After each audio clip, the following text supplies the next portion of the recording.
కోర్టుకు టైం అవుతూ ఉంది. నీ కేసు ఏమిటో త్వరగా వివరించు నాయన. మా నాన్నండి, ఆయనకి 2 భార్యలండి. నేను పెద్ద భార్య కొడుకునండి. మా అమ్మగారు పోయారండి. అయ్యో పాపం.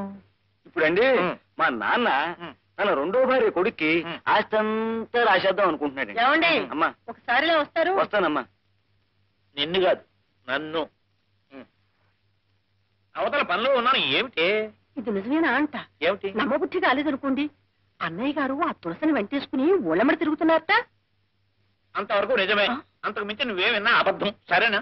అది కాదండి, ఊళ్ళో అందరూ చెవులు కొరుక్కుంటున్నారు అనుకోండి. కొరుక్కోమను. చెవులేం కర్మ, ముక్కు నోరు కాళ్ళు చేతులు అన్ని కొరుక్కు తినమను. అది కాదు. నేను అవతల పార్టీతో మాట్లాడుతున్నాను. నన్ను డిస్టర్బ్ చేయకు. Don't disturb me. ఏమంటావయ్యా? మీ అమ్మగారికి 2 మొగుళ్ళు, మీ నాన్నగారు పోయారు. కాదండి, మా నాన్నగారికి 2 భార్యలు, మా అమ్మగారు పోయారు. ఓ ఏమండి?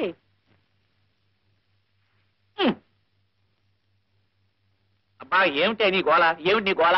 గోళా కాదు, గోళీ కాదు. నేను చెప్పేది వినిపించుకోరే. ఏమిటి? అన్నయ్య గారు ఎంత నిష్ఠాపరుడు, ఎటువంటి సాంప్రదాయమైన వంశం. రోజు దేవతార్చన చేస్తేనే గాని పచ్చి గంగైనా ముట్టేవారు కాదు. ఇప్పుడు ఏమైనా తప్ప తాగి రోడ్డున పడ్డాడా? ఒక అనాథకి ఆశ్రయం ఇచ్చాడు అంతేనా? పాయింట్ని నీ పాపిళ్ళగా అష్టవంకలు చెప్ప. అది కాదండి. అవతల పార్టీ.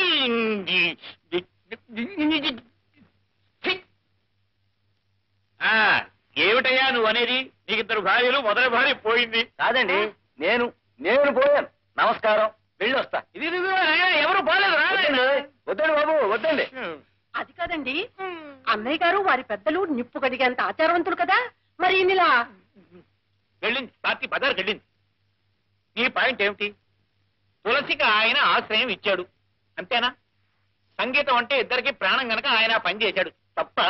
రేపొద్దున ఏదైనా ఒక ఆడ పార్టీ ఇక్కడికి వచ్చి నాతో కూర్చుని మాట్లాడుతూ ఉంటుంది. నిన్ను విడిచిపెట్టే చేసి ఆ పార్టీ వెంబడి నేను పోయినట్టేనా? కులం ఏదైనా తులసి నిజంగా తులసి మొక్కంత పవిత్రురాలు. ఆ వినయము, విధేయత, నమ్రత, ఆ భక్తి ఇంకెవ్వరికి రావు.